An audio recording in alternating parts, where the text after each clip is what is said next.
Makaba kalima kanafura qulqullu waaqa tokkoof amiin. Nageenyi Waaqayyoo isiniif haa ta'u. Jaallatamtoota ilmaan Waaqayyoo addunyaa guutuu teessanii nu ilaaltan obboleettii fi obboleeyyan koo akkasumas warroonni miidiyaa kana hordofaa jirtan akkam jirtu nagaa keessanii? Galanni Waaqayyoof haa ta'u. Nagaa akka qabdan abdii ni qabna. Baga sooma guddaa Gooftaa keenya Yesuus Kiristoos torbee torbaffaan isiniin ga'e. Amiin. Baga waliin geenye maqaa Waaqayyoo keenya har'as hamma bara baraatti haa galateeffamu. Amiin. Kun sagantaa ijoollee dawaa daa'immanii jedhamuun televezyiinii waldaa qulqullootaan yeroo kanatti isin biraan ga'amudha. Sagantaa kana keessatti qulqulleettiin mana kiristaanaarraa waan baranne waan abbootiin keenyaa fi barsiisota gaafachuun baranne akkasumas maatii fi hangafoonni keenya nutti himan kitaabota macaafa qulqulluu yommuu dubbifnu ijoollee ni barsiisu ni gorsu ni jajjabeessu jennee kan yaadne qophiilee adda addaa qopheessineerra. Akkuma fedhaaf eeyyama Waaqayyootti qophii qabannee tartiibaan kan isin biraan geenyu ta'a. Saganticha kana beeksisuun ani Saaroon fi obboleessi koo Qananiisaa waliin ta'uun haga qophii keenya xumuratti isin waliin kan turru ta'a. Haga qophii keenya xumuratti nu waliin tura. Kabajamtoota ijoollee Waaqayyoo har'as akkuma barannee qophii keenya gorsa abbaatiin kan eegallu ta'a. Gara gorsa abbaatti.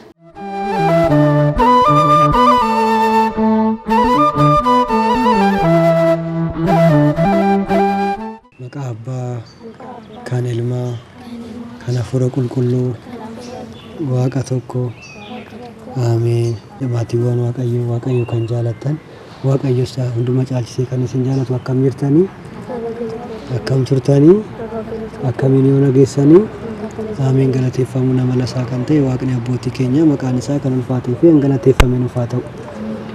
Haati keenya haati gooftaa maqaan ishee kan ol jettee fi kabajamtee nuuf haa taatu. Qulqulloonni ergamoota toltoonni qajeeltonni hundumtu akka ulfinaa fi kabaja isaaniitti kan galateeffamanii fi kan ulfaatan nuuf haa ta'u. Egaa ijoollee soomni akkam jabaachaa jirtu miti. Egaa torbee torbaffaarra geenyeerra torbee torbaffaa kana keessa immoo manni kiristaanaa keenya maal barsiisti? Waa'ee maalii lallabdii? Akkamitti immoo faaruu irratti immoo maal faarfatanii? Kan jedhu sana immoo as keessatti kan itti waliin barannu ta'a. Egaan torbeewwan nu hafan torbeewwan lama qofadha. Kanaan booda torbee torbaffaa fi torbee saddeettaffaa torbeen inni xumuraa immoo du'aa ka'umsaa waan ta'eef kanaa booda gara xumuraa geenyeerra jechuudha. Kanaafuu cimnee sirriitti jabaachaa kadhachaa jabaannee soomnee sagannee xumuruun nurraa eegama miti. Egaa waa'ee torbee torbaffaa irratti immoo gaafilee isin qabdan gaafilee tokko tokko isiniif ibsa kennuudhaaf egaa har'as wal arginee jirra. Garuma gaafittan ce'aa jechuudha. Gaafii waa'ee torbee torbaffaa waliin wal qabatan gaafii gaafachuu dandeessu. Carraa eenyuuf kenna? Moggaasni torbee torbaffaan maal jedhama? Baay'ee gaariidha. Gaafii ishee dhageessaniirtu yoo torbee torbaffaan moggaasni isaa maal jedhama? Moggaasni torbee torbaffaadhaaf kenname maal jedhama? Gaafii jedhu nu gaafatte. Egaa torbee torbaffaan kun akka moggaasa qulqulluu Yaareed nuu kennetti Niqoodimoos jedhama. Maal jedhama? Niqoodimoos jedhama. Egaa Niqoodimoos nama hayyuu ta'e tokko nama beekaa nama Ayhudoota keessatti hoogganaa kan ta'e beekaa kan ta'e hayyuu kan ta'e maqaa nama tokkooti. Maqaa eenyuti? Maqaa nama beekaa nama hayyuu ta'e tokkooti. Yeroo Yesuus Kiristoos dhalatee biyya lafaa kanarra deddeebi'ee barsiisu sana isaan immoo Fariisota Ayhudoota kan jedhaman ni jiru. Warra Ayhudoota sana keessaa isa tokkodha. Gosaan Ayhudo. Warri Ayhud immoo qabeenyaas ni qabu, beekumsaas ni qabu, dandeettii adda addaas ni qabu. Kanaafiyyuu achi keessaa isa tokko kan ta'e Niqoodimoos ture. Niqoodimoos garuu beekumsa yoo qabaateyyuu ijoollee naamusa immoo ni qaba. Beekumsa yoo qabaateyyuu ijoollee beekumsa biraa dabalatee barachuudhaaf baay'ee nama hawwudha. Nama baay'ee gaarii ta'udha. Hayyoota Ayihudootaa kan jedhamani barnoota nama biraa hin barbaadan. Nuti hundumtuu beekumsa ni qabna jedhanii waan yaadaniif nama biraa immoo ni tuffatu. Nama biraa hin jaalatan. Kanaaf gooftaa keenya Yesuus Kiristoos tuffatanii jibbanii fannisan miti jiran. Isaan keessaa garuu Niqoodimoos kan jedhamu suni nama addaa ture jiru. Nama addaa ture. Galgala barnoota gooftaa barachuudhaaf isa bira ni dhufa ture ijoollee. Galgala guyyaa hojii hojjeta. Hojii mootummaa gaa hojjetan. Hoogganaa waan ta'eef dhaqee achitti waajjira isaa oolee hojii hojjechaa oola. Galgala garuu dhokatee namni ati beekaa taatee otoo jirtu, hayyuu taatee otoo jirtu akkamitti barachuu dhaqxa akka hin jenneeniif galgala suuta jedhee dhaqeera. Gaafii gaafachuu baay'ee jaalata jiru. Waan namaaf hin galle ijoollee. Gaafii gaafachuun gaariidha. Waan namaaf hin galle gaafatanii hubachuun baay'ee gaariidha. Garuu Niqoodimoos nama akkasii ture, cimaa ture. Gaafii gaafachaa ture. Waa'ee cuuphaa yeroo barsiisu, waa'ee lammata dhalachuu yeroo inni barsiisu gooftaan keenya, yaa gooftaa namni erga yeroo tokko dhalatee booda deebi'ee gadaamessa haadhaa keessa seenee garaa haadhaa keessa seenee akkamitti dhalata jedhee gaafachaa ture. Gooftaan keenya immoo kan barsiisaa ture waa'ee cuuphaa ture. Cuuphaan ijoollee lammata dhalachuu jedhama ni ture. Yeroo cuuphamnu gadaamessa Yordaanos irraa haadha mana kiristaanaa immoo haadha godhannee sanaa booda achi ni dhalan. Ijoollummaa Sillaasee waan argannuuf lammata dhalachuu jedhamee ni barsiifama. Gaafii kanarratti kaasirraa kan ka'e gooftaan keenya Yesuus Kiristoos beekaa otoo taatee jirtu ati hayyuu taateerta garuu lammata dhalachuun maal akka ta'e hin beektu. Garuu lammata dhalachuu jechuun cuuphamuu jechuudha. Namni bishaanii fi hafuura qulqulluurraa lammata dhalachuu irra jiraata. Yoo lammata hin dhalanne, yoo hin cuuphamne mootummaa Waaqayyoo dhaaluu hin danda'amu jedhee torbeetti barsiisedha. Kanarraa kan ka'e Niqoodimoos baay'ee cimee barataa gaarii ta'ee galgala dhufee mana kiristaanaatti gooftaa keenya bira taa'ee ni barata ture ijoollee. Ni barata ture. Ijoollee bor nama gurguddaa gaafa taatan isin hojjettoota yeroo taatan mana kiristaanaa dhaqxanii teessanii barattu ijoollee. Eeyyeen hayyuu yoo ta'anis, beekaa yoo ta'anis, kan biyya bulchu yoo ta'anis mana kiristaanaarraa fagaachuun gaarii miti. Mana kiristaanarraa fagaachuun hin barbaachisu. Mana kiristaanaatti argamanii barachuun, faarfachuun, sagaduun, soomuun yeroo hundumaa ni barbaachisa. Niqoodimoos irraa kan barannu kanadha miti jiru. Niqoodimoos nama guddaadha, maanguddoodha, deebi'ee immoo hayyuudha, hoogganaadha. Kana ta'ee otoo jiru hoogganaan sunis immoo mana kiristaanaa dhufee mana kiristaanaatti maal godhaa ture? Barachaa ture. Gooftaa keenya bira dhufee barachaa, gaafii gaafachaa, waan hin beekne hubachaa kan turedha. Kanaafuu ijoollee yeroo guddanne, yeroo hojii hojjennu, yeroo namoota gurguddaa taanee hojii argannee hojii barbaanne yeroo hojjennu iyyuu mana kiristaanaatti deddeebinee barnoota ishee hordofuun nurra jiraata, barachuun nurra jiraata, gaafii adda addaa kan nuuf hin galle gaafachuun nurraa ni eegama. Ijoollee isin gaafa namoota gurguddaa taatan mana kiristaanaarraa ni fagaattu moo mana kiristaanaatti deddeebitanii faaruu faarfachaa, barnoota barachaa, sirna qiddaasee irratti argamaa, soomaa, sagadaa jiraata. Mutire? Eeyyeen Niqoodimoos ogeessa guddaa ta'ee, hoogganaa ta'ee, abbaa qabeenyaa ta'ee otoo jiru garuu barnoota barachuudhaaf halkan sa'aatii hirriiba isaayyuu fudhatee dhaqee barachaa akka inni ture. Kanaafuu barnoota barachuudhaaf sirriitti of qopheessinee cimnee mana kiristaanaatti deddeebi'uu akka qabnu Niqoodimoos irraa ni baran. Walumaa galatti egaa ijoollee torbee torbaffaan moggaasni isaa maal ture? Niqoodimoos ture. Maal jedhama ture?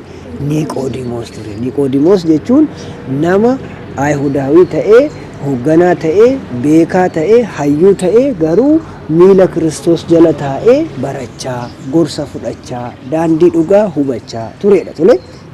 Mana kiristaanaa yeroo dhaqnu ani nama guddaadha, ani uffata akkasii haaraan uffadhe jedhanii otoo boonuun hin barbaachisu.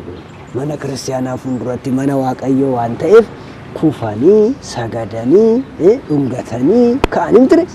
iddoo argame immoo taa'anii barnoota hordofanii gara mana ofiitti deebi'u. Kanaafiyyuu Niqoodimoos irraa isa kana ni barannaa jechuudha. Niqoodimoos ijoollee kana qofa miti. Niqoodimoos ogeessa kuni waan isaaf hin galle maal godhaa ture hin jedhe gaafii gaafachaa ture. Waan isaaf hin galle ni gaafata. Deebii kennamuuf sana immoo sirriitti hubatee sirriitti qayyabatee kanaaf nama cimaa ta'e ijoollee. Nama akkamii ta'e? Nama cimaa beekaa ta'e. Beekumsa isaa isa duraan qabu sana caalaa beekumsa kan biraa dabalate. Kanaaf ijoollee gaafa Yesuus Kiristoos fannoo irratti fannifamu sana guyyaa jimaataa sana guyyaa baay'ee rakkistu sana guyyaa sana Niqoodimoos Yoosef wajjin ta'anii gaafa isa fannisanii guyyaa jimaataa erga inni boqatee booda Kiristoos yeroo inni boqatu foon isaa achirraa buusnee awwaallannaa jedhee nama Philaaxoos fa'aa eeyyamsiisee foon gooftaa keenya Yesuus Kiristoos fuudhee gara boollaatti awwaale isadha. Kanaafuu barachuun isaa isa fayyadeera miti jechuudha. Otoo barachuu baate, otoo naamusa gaarii qabaachuu baate, otoo kiristaanummaa fudhachuu baate, otoo dhugaa hubachuu baate gaafa sana foon Kiristoos ni awwaala ture jechuudha. Ni awwaala akkuma namoota kaanii yookaan isa ajjeesuudhaaf yookaan isa hidhuudhaaf yookaan isa irratti tufuudhaaf hojjeta ture miti. Garuu Niqoodimoos naamusa gaarii barachuu isaarraa kan ka'e guyyaa sana Kiristoosin fuudhanii Yoosef wajjin awwaalaniiru. Kanaan immoo eebba gaarii argateera. Maal argateera? Eebba gaarii argateera. Namni mana kiristaanaatti deddeebi'ee baratu, namni mana kiristaanaatti deddeebi'ee sagadu, namni mana kiristaanaatti deddeebi'ee soomu bu'aan inni argatu baay'ee kan tilmaamamu miti, kan beekamu miti, daangaa hin qabu, bu'aa hedduu argata. Beekumsa isaas ni argata, fayyummaa isaas ni argata. Beekumsa irratti beekumsi isaaf ni dabalama. Kanaafuu akka Niqoodimoos kana mana kiristaanaatti deddeebinee barannee gorsa nuuf kennamu, barnoota nuuf kennamu hubannee barnoota arganne sanaan immoo iccitii mana kiristaanaa raawwannee dhiiga foon isaa fudhannee mootummaa isaa akka dhaalluuf Waaqayyo nu haa gargaaru. Egaa hamma torbee dhufuutti torbee 8ffaadhaan amma wal agarrutti egaa nagaan turaa jiru. Galanni Waaqayyoof haa ta'u.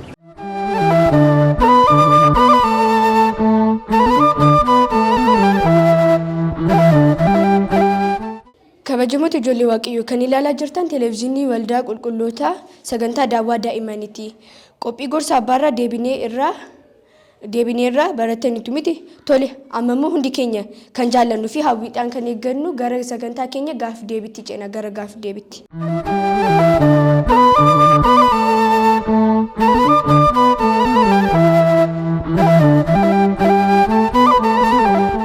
Akkam jirtu ijoollee nagaa keessanii nagaa Waaqayyo hunduma keenya waliin haa ta'u. Kun qophii keenya gaaf deebii daawwaa daa'immaniiti. Hanga qophii keenya xumuraatti akka waliin turtan isin affeerra.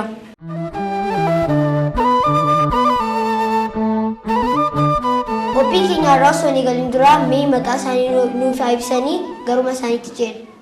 Maqaan Kennaa Kabbada jedhama. Mana barumsaa Buna Gurgurus irraan dhufee maqaan garee keenya Qulqulluu Yohaannis jedhama. Maqaan koo Abeel Shimallis jedhama. Mana barumsaa Buna Gurgurus irraan dhufee maqaan garee keenya Qulqulluu Yohaannis. Egaa ijoollee akkuma ilaalaa turtanii isaan maqaa galchanii fi maqaa isaanii ibsanii jiru. Amma immoo garee kanatti ceena. Maqaan koo Atinaaf Tafarii jedhama. Maqaan garee keenya Qulqulluu Yaareed. Maqaan koo Naataniin Tashuma jedhama. Maqaan garee keenya Qulqulluu Yaareed. Tole ijoollee maqaa isaanii fi maqaa garee isaanii ibsaniiru. Amma battalumatti gara gaaffiitti ceena jechuudha. Mee gaaffii immoo garee kanarraa eegalu gaaffii tokkoffaadhaa hanga 8ffaa fi danda'a. Gaaffii lakkoofsa 7. Tole isinifan dubbisaa. Gooftaan keenya yeroo fannifamee du'etti kafanee yookiin gannazee awwaale eenyu? A. Niqoodimoos, B. Maatiyos, C. Yoosef, D. Aficaa. A. Niqoodimoos. Deebisaa asirraa hin arganne deebisaa kan ta'u D'dha. Innis Aficaa jedha jechuudha. Mee amma immoo garee kanatti haa ceenu. Gaaffii lakkoofsa kam isiniif haa ta'u? Gaaffii lakkoofsa 2. Tole sinifaan dubbisaa. Kanneen armaan gadii keessaa kamtu dhugaadha? A. Niqoodimoos nama qabeenya biyya lafaa qabu. B. Niqoodimoos nama sagalee Waaqayyo barachuuf ariifatu. C. Niqoodimoos nama barumsa yookiin beekumsa amantaa qabu. Daa hundaa. Egaa ijoollee deebisaa sirnaan argatanii jiru. Egaa deebisaa kan ta'u daa hundaa. Gari kanarraa immoo gaaffii lakkoofsaa filadha. 5. Tole sinifaan dubbisaa. Iccitiiwwan gooftaan keenya Iyyasuus Kiristoos Niqoodimoos barsiise keessaa tokko iccitii lammaffaa dhalachuuti. A. Dhugaa. B. Sooba. C. fi B deebiidha. D. deebii hin qabu. A. Dhugaa. Deebisaa sirnaan argatanii jiru jechuudha. Deebisaas kan ta'u A'dha yookiin immoo A. Dhugaadha. Egaa itti aansuun ammas gara garii kanaatti ceena. Kanneen armaan gadii keessaa seenaan Niqoodimoos kutaa kitaaba qulqulluu keessaa eessatti argama? Kanneen armaan gadii keessaa seenaan Niqoodimoos kutaa kitaaba qulqulluu keessaa eessatti argama? A. Wangeela Yohaannis boqonnaa 3 lakkoofsa 1 hanga 21. B. Wangeela Maarqos boqonnaa 3 hanga boqonnaa 3 lakkoofsa 1. C. Wangeela Maatiyuus boqonnaa 3 lakkoofsa 5. A. Deebisaa sirnaan argatanii jiru. Deebisaas kan ta'u A. Wangeela Yohaannis boqonnaa 3 lakkoofsa 1 hanga 21 ta'a jechuudha. Amma garee itti aanutti ceena jechuudha garuma isaaniitti. Gaaffii 4. Tole sinifaan dubbisaa. Niqoodimoos eenyu? A. Niqoodimoos abbaa aangoo Yihuudootaati. B. Niqoodimoos barsiisaa Israa'elotaati. C. Niqoodimoos hayyuu yookiin beekaa Ooritotaati. D. hunduu deebiidha. A.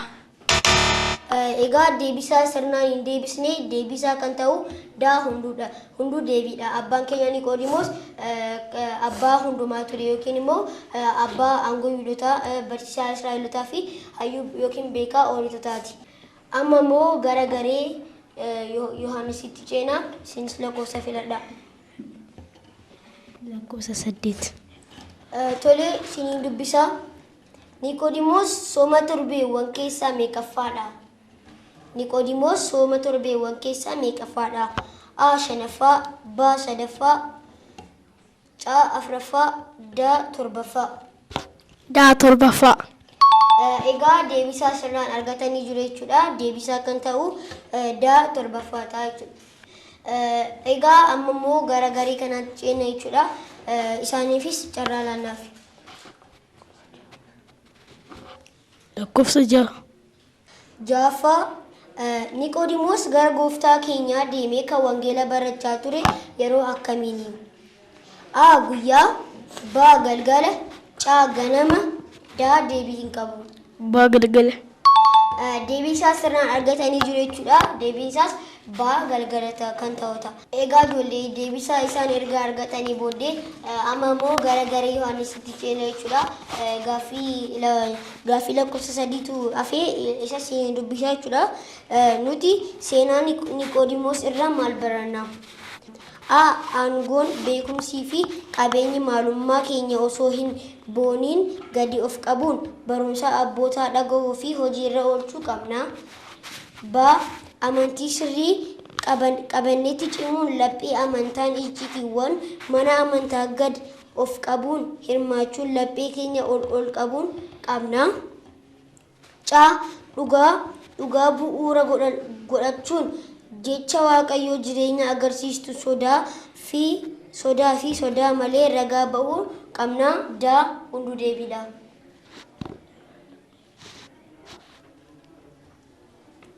D. hunduu deebiidha. Egaa deebisaa sirnaan argataniiru. Isinis mana keessan teessanii deebisaa akka argatan abdii godhachaa gariin qulqulluu Yohaannis tokkoffaa bahuudhaan garii qulqulluu Yaareed immoo lammaffaa bahuudhaan gaaffiif deebii keenya irraa xumuree jirra. Dorgommii irratti tokkoffaa fi lammaffaa bahuu waanta jiruuf isinis yoo tokko lama dhabdan homaa rakkoon qabu jechaa gaaffiif deebii keenya irraa asumaan xumurra. Gaaffii fi deebii torbee itti aanutti waan gaarii wanta nama barsiisu qabannee dhiyaanna. Amma torbanitti nageenya waaqayyoo biyya keenya waliin haa ta'u.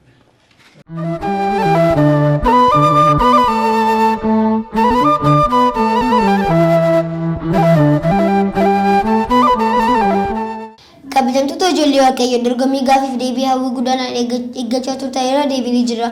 Gaaffii fi deebii guyyaa har'a taasifameera waan guddaa waan baay'ee akka baratan abdii goona. Galanni waaqayyoof haa ta'u dorgommii gaaffii fi deebii gaarii ture miti. Ijoollee amma immoo kanatti aansuudhaan faaruu faarfannee walitti haa deebinu.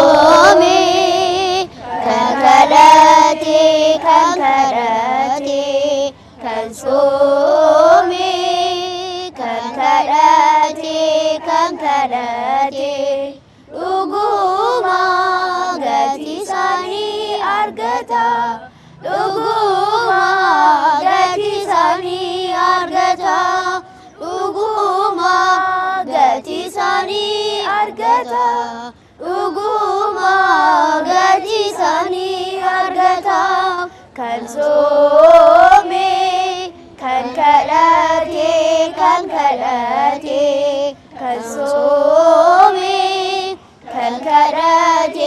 kan kadhate dhuguma gatii isaanii argata dhuguma gatii isaanii argata dhuguma gatii isaanii argata dhuguma gatii isaanii argata kan soome kan kadhate kan soome kan kadhate dhuguma gatii isaanii argata dhuguma gatii isaanii argata dhuguma gatii isaanii argata dhuguma gatii isaanii argata.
Kabajamtoota ijoollee waaqayyoo addunyaa guutuu teessanii daawwachaa jirtanii sagantaa keenya irraa barumsa guddaa akka argattan abdachaa sagantaa keenya irraa sumaan goolabna.